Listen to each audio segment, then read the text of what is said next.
muchos temen que Juan Guaidó sea encarcelado por el régimen chavista. Sobre todo desde que la Asamblea Nacional Constituyente, integrada completamente por fichas de la Revolución Bolivariana, despojó al diputado Guaidó de su inmunidad parlamentaria el pasado 2 de abril, respondiendo a una petición del Tribunal Supremo de Justicia, también alineado con Nicolás Maduro. Esa corte pretende enjuiciarlo por ignorar en febrero una orden que le prohibía abandonar el país mientras era investigado por usurpar las funciones del Ejecutivo. No es remota, en consecuencia, la posibilidad de que llegue a correr la suerte de su mentor, Leopoldo López. Líder de Voluntad Popular, percibido como el más radical de los partidos antichavistas, López está preso desde el 18 de febrero de 2014, tras ser acusado de haber propiciado las muertes ocurridas en el marco de las primeras grandes protestas antigubernamentales de aquel año. López se entregó a las autoridades porque decía no tener nada que temer, pero alrededor de él había 1 millón de personas y ninguna hizo nada para evitar que lo apresaran, recuerda Juan Carlos Hidalgo, analista político del Instituto Cato, en Washington. Maduro sabe que entre sus opositores cunde una mezcla de miedo y pasividad, agrega el experto, dejando en el aire la noción de que el antichavismo no ha sabido defender a sus dirigentes. A los ojos de Ivo Hernández, profesor de Relaciones Internacionales en la Universidad de Münster, quien debe esmerarse en proteger a Guaidó no es el venezolano de a pie, sino el Parlamento. Los legisladores que alegan ofrecerle resistencia a Maduro no actuaron con la celeridad y la coordinación necesarias para hacer viable su gobierno de transición. Hernández pronostica que, si Guaidó es detenido, otras fuerzas dentro del Parlamento podrían aceptar sentarse a dialogar nuevamente con Maduro y medirse con él en las urnas, a sabiendas de que los nuevos comicios estarían tan viciados como los de 2017 y 2018, porque Guaidó no ha tenido la oportunidad de reformar el sistema electoral venezolano de tal forma que cumpla con los estándares de las democracias verdaderas. No faltarán los opositores dispuestos a cohabitar con la dictadura de Maduro, lamenta el catedrático.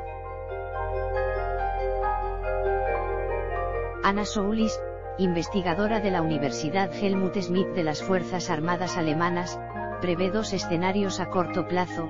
Una detención de Guaidó podría atemorizar aún más a los antichavistas, convenciéndolos de que el poder de Maduro está intacto y de que nadie está a salvo de la represión. Pero semejante suceso también podría darles un nuevo impulso a las protestas de calle y conseguir que se prolonguen tanto como las de 2014 o 2017, esta vez con apoyo de la diplomacia internacional. Para Günter Mayol, subdirector de la Fundación Ciencia y Política, SWP, de Berlín, puede que una detención de Guaidó no desencadene reacción alguna. Y una consecuencia probable de que no ocurra nada es que los ciudadanos adversos al régimen de Maduro se frustren nuevamente, pierdan la esperanza en la posibilidad de un cambio de régimen y se desmovilicen. Por otro lado, no se puede descartar que la gente salga a protestar con más firmeza porque tengan la impresión de que se les está robando una oportunidad dorada, arguye.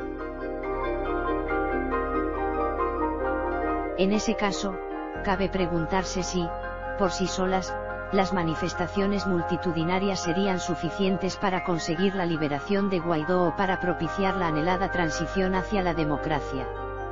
Yo no veo tambalear a la élite chavista ni veo grietas en su alianza con las fuerzas de seguridad del Estado.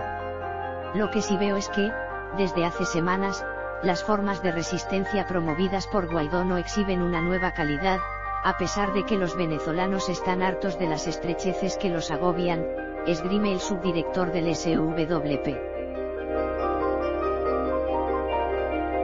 En lugar de limitarse a congregarse en las calles, ¿por qué no se forman cercos de ciudadanos en torno a los cuarteles para presionar a los militares, que son actores centrales de la política local?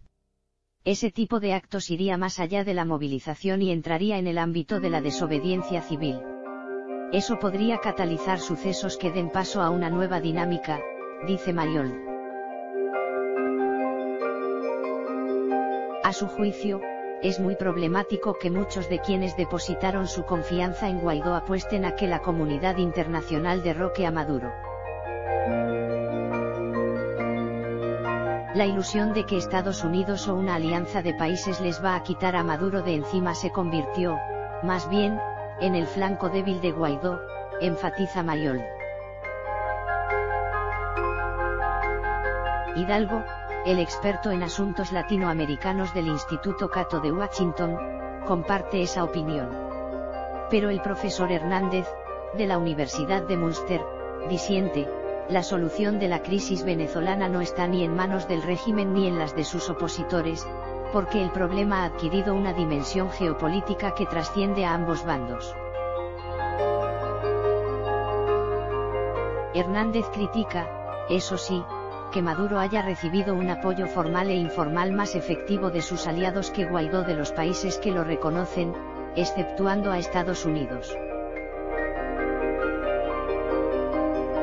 Eso se debe a que las democracias están supeditadas a los dictámenes de la Organización de las Naciones Unidas, que son extraordinariamente lentos. Está por verse si esas democracias se posicionarían de una manera más concreta y decisiva para defender al presidente encargado de Venezuela, acota, pues hasta ahora no lo han hecho.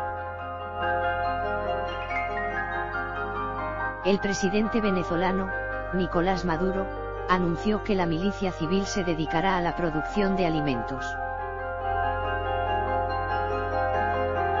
Según Maduro, las que definió como unidades populares de defensa integral están formadas por más de 2 millones de personas. Prometió un milagro económico en el país, azotado por una severa crisis.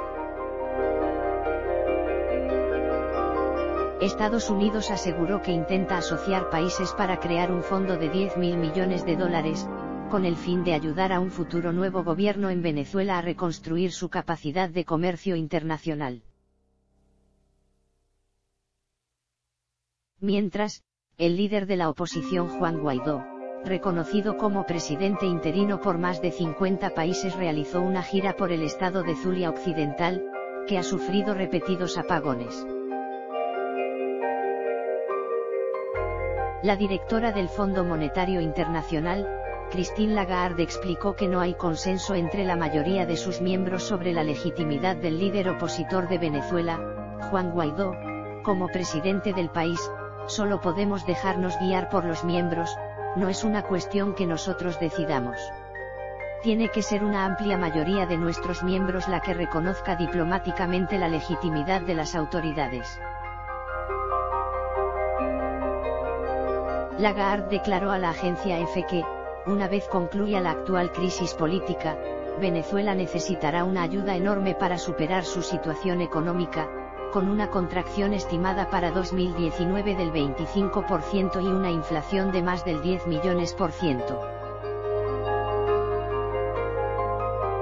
Algunos analistas sitúan el posible paquete de rescate del FMI y otras instituciones para estabilizar la economía venezolana en al menos $60.000 millones. China es el mayor importador de petróleo del mundo y Venezuela cuenta con las reservas petroleras más grandes del mundo. Solamente por estas dos razones, la relación económica entre nuestras dos naciones crecerá, es un hecho inevitable.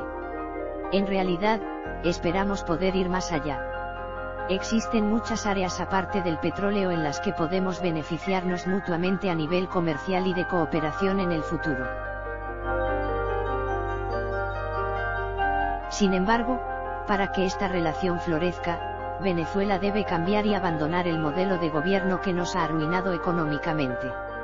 El país está sufriendo una devastadora crisis humanitaria, al menos 87% de los venezolanos viven en la pobreza, sujetos a un 90% de escasez de alimentos y medicinas. Los servicios básicos, como la electricidad y el agua, han colapsado. La tasa de inflación excedió el 2,6 millones % en enero de 2019 y amenaza con alcanzar 10 millones % a final de año, de acuerdo con el Fondo Monetario Internacional. Además, Venezuela se ha convertido en uno de los países más peligrosos y corruptos del mundo. El Estado ya no controla el territorio nacional y sabemos que grupos irregulares, como el Ejército de Liberación Nacional, ELN, de Colombia, operan en al menos 12 estados. Es por ello que millones de venezolanos han huido de esta situación, generando la migración más grande que Latinoamérica haya visto. La crisis migratoria de nuestro país ya supera en cifras la crisis de refugiados de Siria. Organismos internacionales como la Organización de los Estados Americanos, OEA, la Oficina del Alto Comisionado de las Naciones Unidas para los Derechos Humanos, ACNUD, y Human Rights Watch han confirmado nuestro sufrimiento en múltiples ocasiones. Nuestra producción petrolera es la tercera parte de lo que era en 1999 y nuestro parque refinador ha sido muy destruido, al igual que buena parte de nuestras infraestructuras básicas. Recuperarnos requerirá muchas inversiones y estamos abiertos a recibirlas. Confío en que China, que conoce exactamente lo que ocurre en mi país, contribuya como la gran potencia que es, a facilitar la transición política que necesitamos. Nicolás Maduro ha perdido el apoyo del pueblo y deseamos que la transición sea pacífica y lo más rápido posible. Hemos estado en contacto con sus autoridades que conocen nuestra posición y disposición. Nuestro objetivo es que Venezuela sea nuevamente una nación estable, una fuente de prosperidad que garantice seguridad a sus inversionistas y que cumpla con sus compromisos. Visualizamos un país donde se honran y protegen según nuestro marco jurídico las inversiones extranjeras legítimas y también los acuerdos internacionales con los que nos hemos comprometido. Los venezolanos deseamos una transición política pacífica sin interferencia militar externa. China es una de las dos grandes potencias económicas del mundo y desde esa posición puede aportar constructivamente en este propósito.